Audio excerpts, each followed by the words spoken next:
എന്തുവാ എന്തു പറ്റി? ചെറിയൊരു നടുവേദന പോലെ, തീരെ വയ്യ. എന്തു പറ്റി പുതിയ നടുവേദനയൊക്കെ? കുറച്ച് ദിവസമായിട്ട് ഞാൻ ശ്രദ്ധിക്കുന്നു. ആകെക്കൂടി വീട്ടിൽ ചെയ്യുന്ന പണി അടിച്ചു വാരില്ല. പണ്ടൊക്കെ രാവിലെ 7 മണിക്ക് എഴുന്നേക്കുമായിരുന്നു. ഇപ്പോൾ 9 മണിയാകുമ്പോൾ എഴുന്നേറ്റ് വന്ന് ഒന്ന് അടിച്ചു വാരി ഒന്ന് തൂത്ത് നടന്ന് കിടക്കും. ഇനിയിപ്പോൾ ആ അടിച്ചു വാരലും കൊണ്ട് ഞാൻ ചെയ്യണോ നടുവേദനയാന്ന് പറഞ്ഞേ? ഓ വേണ്ട, ഞാൻ ചെയ്തോളാം. ഓരോരോ അടവുകള്. എന്തൊരു വെയിറ്റാ ഇത് വെള്ളത്തിന്റെ സാധനത്തിന്. നീ അത് പിടിച്ചത്. ഞാനില്ല, എനിക്ക് ഇങ്ങനത്തെ വെയിറ്റ് ഒന്നും നോക്കാൻ പറ്റില്ല.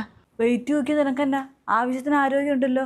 ഒരു ഇത് വെള്ളത്തിന്റെ ഈ സാധനം ഒന്നും എടുത്ത് ഉള്ളിൽ കൊണ്ടുപോയിക്കണേ. ഇപ്പം എന്നാ ഒറ്റയ്ക്ക് വെക്കാനുള്ള ആരോഗ്യം നിനക്കുണ്ട്. ഞാനോട് പിടിക്കാന്നേ, ഇത് പിടിച്ചു തന്ന്.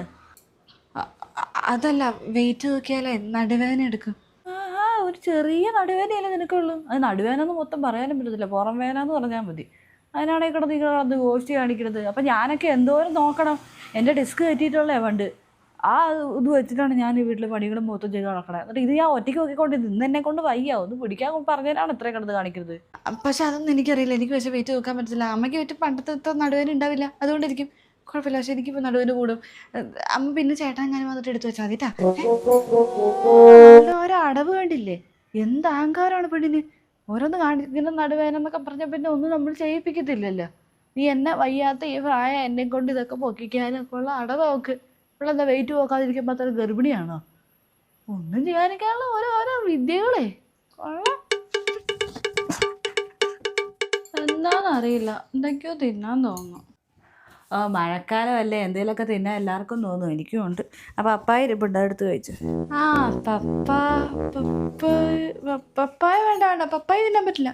നല്ലതാ, നല്ല പഴുത്തിരിക്കുന്ന അതെടുത്ത് കഴിക്കാൻ നോക്ക്. അതല്ല, പപ്പായ എനിക്ക് ഇഷ്ടമല്ല. ഇഷ്ടമല്ല? നിനക്ക് ഏറ്റവും ഇഷ്ടമുള്ളത് പപ്പായ എന്നല്ല. ഏതൊരു എവിടെയും പോയാലും പപ്പായ ജ്യൂസൊക്കെയേ കുടിക്കത്തുള്ളൂ. എന്നിട്ട് ഇപ്പം എന്നാ പറ്റി? അരിയാണോ മടിയാണെങ്കിൽ ഞാൻ അരിഞ്ഞു തരാം എൻ്റെ പൊന്നോ. അമ്മ, എനിക്കിപ്പോൾ വേണ്ട പപ്പായ, പറഞ്ഞാൽ മനസ്സിലാവില്ലേ? ഇതെന്തൊരു പാടാണ്. ചൂടാവാൻ നിൽക്കണ എന്തിനാണ്? വല്ല ചോറും എടുത്ത് കഴിക്കും പപ്പായ വേണ്ടെങ്കിൽ. ചോറൊന്നും തിന്നാൻ തോന്നുന്നില്ല. ചോറിന് എന്താ കറി? ചോറിന് സാമ്പാറുണ്ട്, മറ്റേ കടച്ചക്ക തോരനുണ്ട്, ചിക്കൻ കറി ഉണ്ട്. നല്ല മുളകിട്ട് വെച്ച ചിക്കൻ കറി ഉണ്ട്. ഇത് കഴിച്ചോ.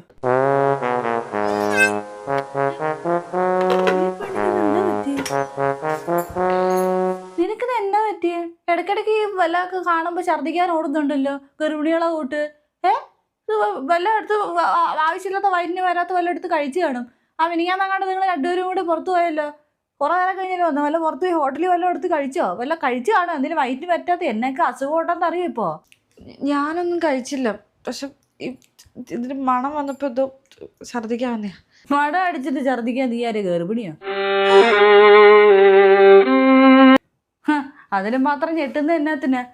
ഒരു പ്രാവശ്യം ഉണ്ടായതല്ലേ, അതിനെ കൊണ്ട് കളഞ്ഞതല്ലേ. അത് സൂക്ഷിക്കാണ്ട് കൊണ്ട് കളയുകയും ചെയ്ത് എന്നിട്ട് പിന്നെ വലിയ ഞെട്ടാ വന്നേ. കല്യാണം കഴിഞ്ഞിട്ട് 3 കൊല്ലമായി. ഇതുവരെ ഒരു കുഞ്ഞിക്കാല് കാണാനുള്ള യോഗം ഇവിടെ ഉണ്ടായിട്ടില്ല. എന്നെ കൊണ്ട് പറഞ്ഞു തുടങ്ങിപ്പിക്കരുത് അവള്. പറയാൻ വന്നിട്ട് ഗർഭിണിയാന്ന് പറയാനും പറ്റണില്ല. ചേട്ടൻ്റെ അമ്മയ്ക്ക് ചെറിയ ഡൗട്ടൊക്കെ ഉണ്ടെന്ന് തോന്നുന്നു. ഇന്ന് കുത്തിയും കുളിച്ചൊക്കെ വർത്താനം പറയുന്നുണ്ടായിരുന്നു. ഒന്നാമത് വയറും ആയി തുടങ്ങി. എനിക്കിത് പറയണതിന് ബുദ്ധിമുട്ടുണ്ടായിട്ടൊന്നുമല്ല. പക്ഷെ ചേട്ടൻ്റെ അമ്മ നാട്ടുകാരോടും വീട്ടുകാരോടും എല്ലാവരും പറഞ്ഞു നടക്കും. പക്ഷെ കഴിഞ്ഞ പ്രാവശ്യത്തെ പോലെ എന്തെങ്കിലും ആവുമെന്ന് പേടിച്ചിട്ടാമേ. ഞാൻ പിന്നെ വിളിക്കാം. അപ്പം നീ ഗർഭിണിയാണല്ലേ? നീ എന്താ എന്നോടൊരു വാക്ക് പോലും പറയാഞ്ഞേ? അമ്മ, അത് പിന്നെ എന്ത് മനസാക്ഷിയായിട്ട് ഇതിൻ്റെയൊക്കെ? എൻ്റെ മകൻ്റെ കുഞ്ഞല്ലേ നിൻ്റെ വയറ്റിൽ കിടക്കണത്. അതറിയാനുള്ള അവകാശം പോലും എനിക്കില്ലേ? ഇതിപ്പോൾ എത്ര മാസമായി? 2.5 മാസമായി. ചേട്ടനറിയാം. ചേട്ടനും കൂടെ അറിഞ്ഞുകൊണ്ട് പറയാതിരുന്നത്. നീ എൻ്റെ മകനെയും പറഞ്ഞ് വശത്താക്കി. അവനും എൻ്റെ അടുത്ത് ഒരു വാക്ക് പോലും പറഞ്ഞില്ല. ദൈവമേ, ഞാൻ ഇത്രയും ദിവസം അറിഞ്ഞില്ലല്ലോ. നീ എൻ്റെ വീട്ടുകാരോടൊക്കെ പറഞ്ഞല്ലേ? കൊള്ളാടി നീ. ഇത്രയും വലിയൊരു കാര്യം നീ എന്നോട് അറിയിച്ചില്ല. നീ എന്ത് കുടുംബക്കാരൻ? നീ നിൻ്റെ വീട്ടിൽ എൻ്റെ അമ്മയ്ക്ക് എങ്ങനെ പറഞ്ഞ് മനസ്സിലാക്കിക്കൂടെ തന്നെ? മറച്ചു വയ്ക്കാൻ പറ്റിയൊരു കാര്യമാണിത്. അമ്മ എന്നെ എത്ര വേണമെങ്കിൽ കുറ്റപ്പെടുത്തിക്കോ. പക്ഷെ എൻ്റെ സിറ്റുവേഷൻ ഇതാണ്. 1 കൊല്ലം മുന്നേ ഞാൻ ഗർഭിണിയായതല്ലേ, അമ്മയ്ക്ക് ഓർമ്മയുണ്ടല്ലോ. ഒന്നും ഞാൻ എന്ത് സന്തോഷത്തിൽ അമ്മ എടുത്തെന്ന് പറഞ്ഞ അമ്മയാണ് നാട്ടുകാരെയും വീട്ടുകാരെയും ഒക്കെ വിളിച്ചു പറഞ്ഞു. എല്ലാവരും അറിഞ്ഞു. 4-ാം മാസത്തിൽ ആ കുഞ്ഞ് പോയി. എൻ്റെ എല്ലാ തെറ്റുകൊണ്ടാണ് കൊച്ചു പോയത്, ഹാർട്ട് ബീറ്റ് ഇല്ലാത്തതുകൊണ്ട്. അതിന് അമ്മ എന്നെ എന്തോരം കുറ്റപ്പെടുത്തി, ചീത്ത പറഞ്ഞ്.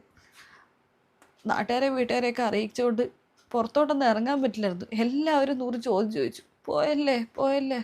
ആ ഒരു വൃത്തികെട്ട മാനസികാവസ്ഥയും ഞാൻ ഓവർകം ചെയ്യുന്നത് എനിക്ക് മാത്രമേ അറിയുള്ളൂ. ചേട്ടനറിയാം.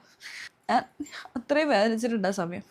അതൊക്കെ കൊണ്ട് തന്നെയാണ് ഇപ്രാവശ്യം ആയിക്കഴിഞ്ഞപ്പോൾ ഒരു 3 മാസം കഴിയട്ടെ, എന്നിട്ട് എല്ലാവരോടും പറയാം, എല്ലാവരും അറിയിക്കാമെന്ന് വിചാരിച്ചേ.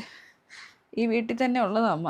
അമ്മയോട് പറയണമെന്നുണ്ടായിരുന്നു. പക്ഷെ അമ്മയുടെ സ്വഭാവത്തിന് അമ്മയുടെ അടുത്ത് പറഞ്ഞു കഴിഞ്ഞാൽ അമ്മ എല്ലാവരും അറിയിക്കും. ഇനിയിപ്പോൾ അഥവാ കുഞ്ഞിന് എന്തെങ്കിലും പറ്റിപ്പോയാലും പറ്റാതിരിക്കട്ടെ, എൻ്റെ ദൈവം അങ്ങനെയൊന്നും ചെയ്യത്തില്ല, എന്നാലും കുഞ്ഞിന് എന്തെങ്കിലും പറ്റിപ്പോയാലും അമ്മ എന്നെ കുറ്റപ്പെടുത്തും. എനിക്കിനി അങ്ങനത്തെ ഇനി ആ ഒരു സിറ്റുവേഷൻ പറ്റാത്തതുകൊണ്ടാണ് ഞാൻ പറയാതിരുന്നത്. സോറി. അവളെയും കുറ്റം പറയാൻ പറ്റില്ല, എൻ്റെ ഭാഗത്തും തെറ്റുണ്ട്. കഴിഞ്ഞ പ്രാവശ്യം അവൾ പ്രഗ്നൻ്റ് ആയിരുന്ന സമയത്ത് ഞാൻ നാട്ടുകാരെയും വീട്ടുകാരെയൊക്കെ അറിയിച്ചു. എന്നിട്ടത് പോയി കഴിഞ്ഞപ്പോൾ ഞാൻ അവളെ ഒത്തിരി വിഷമിച്ചു, ഒത്തിരി. അതിനെനിക്കിപ്പോൾ തിരിച്ചു കിട്ടി.